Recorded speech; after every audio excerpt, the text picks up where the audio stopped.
Hello friends, NDA के paper में पूछा गया। आज एक क्वेश्चन देखते हैं। तो क्वेश्चन देख लेते हैं एक बार। ये एक हमें सर्किट दिया गया है जिसमें तीन रेजिस्टेंसेज हैं, 2 ओम, 4 ओम और 8 ओम। ये पैरेलल में कनेक्टेड हैं क्योंकि ये सेम एंड से जुड़े हुए हैं और इनका जो इक्विवेलेंट है वो एक 1 ओम के रेजिस्टेंस से सीरीज में जुड़ा हुआ है। तो पहले हम कॉन्सेप्ट देख लेते हैं थोड़ा। पैरेलल में अगर रेजिस्टेंस जुड़े होते हैं तो उनका जो इक्विवेलेंट रेजिस्टेंस हम निकालते हैं 1/R, वो इक्वल होता है 1/R1 plus 1/R2 plus 1/R3 plus and so on. तो जितने भी पैरेलल में जुड़े होंगे उनका इक्विवेलेंट रेजिस्टेंस जो होगा उसका रेसिप्रोकल उन रेजिस्टेंसेस के रेसिप्रोकल के सम के बराबर होगा।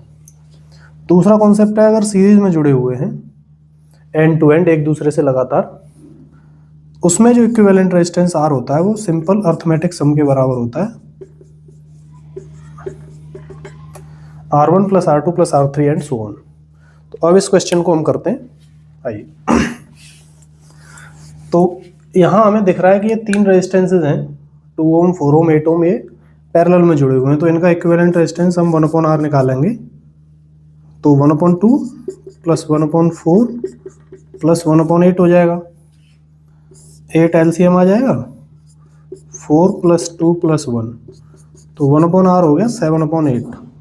लेकिन हमें 1/R नहीं निकालना, हमें निकालना है R। तो R हो जाएगा 8/7। तो अब जो इतना लगा हुआ है ये सारा, इसकी जगह पे हम ये कर सकते हैं कि ये दो रेजिस्टेंसेज हैं, एक ये और एक ये। इसकी वैल्यू क्या आ गई 8/7 और इसकी वैल्यू 1 है। तो अब ये दोनों सीरीज में है। सीरीज का क्या होता है, simple R equal to R1 plus R2। तो हो जाएगा 8/7 प्लस 1, तो ये 15/7 ओम हो जाएगा। सही आंसर क्या होगा इसका, बी। तो आई होप ये क्वेश्चन आपको समझ में आया होगा।